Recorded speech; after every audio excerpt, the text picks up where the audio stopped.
Graham Peck and Michael Squires were both inducted as life members of the Bridgenorth Football Club in 1979 and 1984 respectively.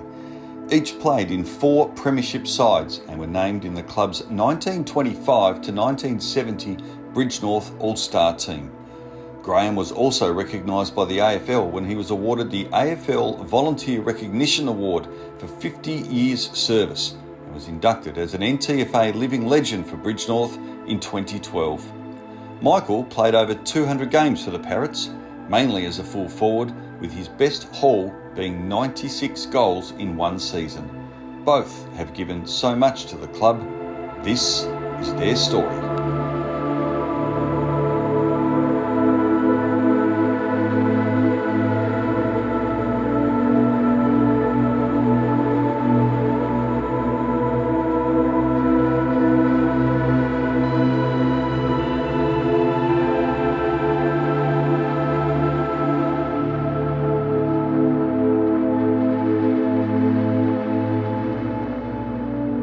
Michael and Graham, thank you for being part of this celebration as we get ready to celebrate 100 years of the Bridgenorth Football Club. I mean, for each of you, firstly, what are some of your earliest memories of coming along and seeing the Parrots play? Mine was going back, sorry Graham, go on. down, the football ground used to be down the Long Plains Road, a couple of kilometres from here, down that way. And that's where they played, and you used to have to pull the ferns before you play it or start training. Yeah, I had my first game there actually on that ground. I was doing the boundary umpire. I was 15, and someone got hurt and they called me on, put me full forward. I was only on for 10 minutes, kicked 2 goals, and they took me off, and that was it. Never played the rest of the year. Amazing. So you were umpiring in the game, and then someone got injured and they needed someone to play, so they took you. Yeah, you didn't have to worry about registration or those sort of things those times. Did you have boots? No boots, shoes. I kicked one on the right foot and the next one on the left foot. Wow, okay, that's a good start. Running, not set shots. Fantastic. Hey, and Michael, what about you? What are some of your earliest memories? Well, 56, I joined from Exeter. Played junior football there. Now, I know Exeter's been brought up quite a bit, that generally Bridgenorth didn't like Exeter very much, and there was a lot of rivalry there. So were you accepted into the Bridgenorth Football Club easily, were you? Yeah. Well, yes. My brother played here. Older brother was playing here then, and I couldn't get a game in 54 and 55. The grand finals, they were. Exeter won both of them, and both myself and 2 or 3 others got dropped. So that didn't go down too well. Not that we played, we only filled in during the year, maybe played half a dozen games. So my dad, he looked into it and got a clearance from Exeter, and I joined here in 1956. What were clearances like back then? Because nowadays everything's so technical and you've got to go through all these different protocols. How much work was involved in getting a clearance back then? It was similar, but yes, they always had to say that, oh no, you needed. But after we made, I've still got that letter somewhere that Dad wrote, but or I wrote, saying why I wanted to go. And then you played most of your career at full forward. You kicked 96 goals in one season as well. Yes. So close to getting to the 100, but that's an amazing achievement. Well, it was a bit, I guess, but yeah.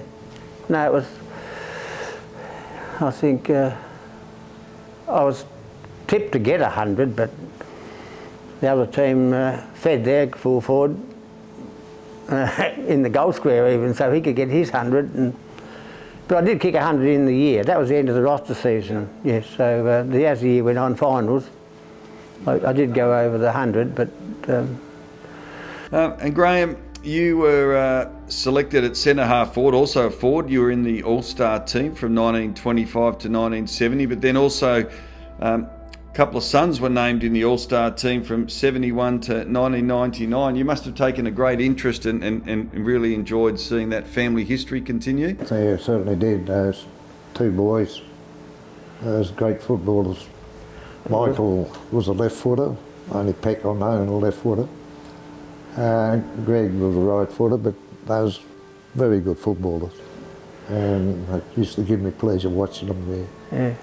We played we played, who did they play that day? Beaconsfield or Beaconsfield. one of them at Exeter. And they kicked he kicked 17 goals, I think it was kicked, I think Greg kicked about 9 at centre half forward, and Michael was playing centre and he kicked, I don't know, but he was a beautiful pass. Yeah. He was feeding Gregory all the time up forward, and that was brilliant. They were, yep. And I believe, like, you obviously grew up in the area, but your parents actually lived in the first schoolhouse in Bridgenorth, and the building is still standing today? Yes, yeah, it's still there. I look at it every time I go past. Yeah. And I've been a lot of work done on it since, because when we was growing up as kids we had no power or anything like that. And but Dad generated his own power, had a little motor up on the stand, and one of the chaps that worked for him, he put the cord through the power from the batteries, and you had a pull cord for your light.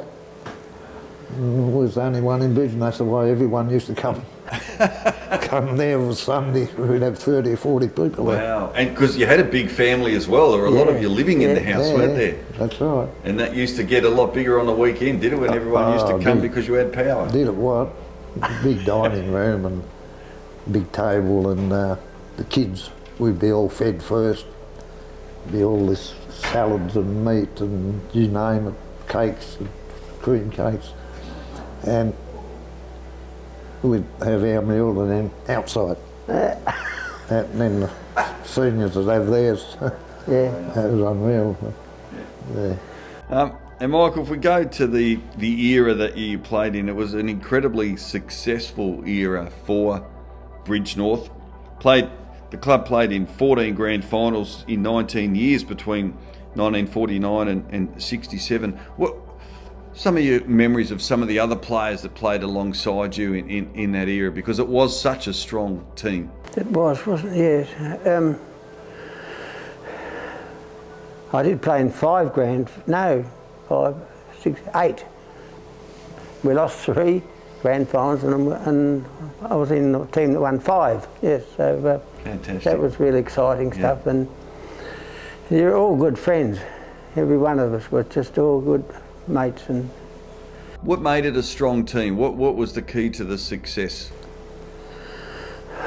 Good coaches. We had some wonderful coaches. And can you remember some of them? Who was coaching you through that era? Yeah, Tom Barwick was an old Longford NTFA player. He was a wonderful chap. Yeah, he loved everybody. Yeah, he was a wonderful. Remember Tom? Yeah. Oh, there's Skippy McLennan. There was Peter Hadley. Boy, could he kick a left foot only that high, drop punt, stab pass, like hit you fair in the chest. Yeah. Most left footers are a good kick, aren't they? There's not many left footers that are not a good kick. Not way up in the sky like some of them do now. It's just a metre high, zoom.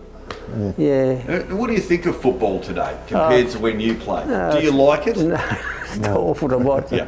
It is. Well, Graham and I played in an era where it was stop-start, I guess. You took a mark, you went back and had a kick, but now it's all hand pass, it's all just run past. And if you had an opponent, you had the opponent for the day. You did, yeah. It was a real contest. It did. One-on-one. Yeah, one-on-one, and that was, but some of them weren't the nicest of people that you played against, but yeah. Games now is that crowded and that, yeah. Packs, form packs all the time. And we talk about rivalries. In your era, when the game was finished and the final siren sounded, was it a social occasion with the opposition? You'd have a beer and stick around? We used to go and have a beer at Exeter pub. Yeah. With the umpires even. With the umps even? Yeah, he'd be there, have a beer. And, fancy that. yeah. You wouldn't see that now? No. Graham, you have given a lot to the club. You were recognised with an AFL Volunteer Award from the AFL for 50 years service to the Bridgenorth Football Club. What do you love about this club that made you want to just continue to give? Oh, I don't know, the people, I think, and players, you sort of got involved with them, and it was, I just loved the club. Yeah. When that, I helped clear this ground when it was all trees. Yep. And they cut the wood on it, and my father carted it 6 foot lengths to Hutton's bricks kiln up the sand hill there. Yeah. And we worked down. I was only 14, probably picking up roots and. So you were here right at the beginning when the work started on this ground where we're at today. That's right. Yeah, and you were about 14? Yeah. Yeah. Wow.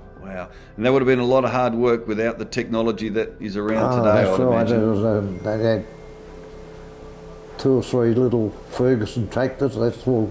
Little Fergies. All they had, little Fergies there. 28. 28 Fergies. Yeah, no, They sold all the wood, didn't they? And Michael, for you won a Best and Fairest back in 1961, 61. and you were part of a very good era. And there would have been a bit of competition every year for Best and Fairest. Well, only he was. Oh no, it was a good team. Yeah, good team, and it's hard to recall the details, but very exciting to win that and to beat Kevin. But and Kevin won 8 Best and Fairest? yes, oh, it's up there. Extraordinary effort, isn't it? Oh, it is, and to beat him, and then to go and say I beat you. How do you react to that? Oh, he just said, so you did. Yeah. Oh, Fantastic. Yeah, wonderful. Oh, they were, a wonderful family. I married his lovely sister in 1959. 1959. Yeah, so we've been married 64 years now. Wow. Yeah, Yeah. so lovely lady, she's out there now. Well, we've got you there, obviously the frame there of the All-Star team from 1924 to 1970, but it wasn't just that era. What each of you have done for the football club over decades is so highly valued and regarded. So thank you for being a part of this documentary. We're really pleased. Yes. It's great that you could both be here to share some fabulous memories. So thank you. Thank you, Rick. Yeah, thank you. Pleasure.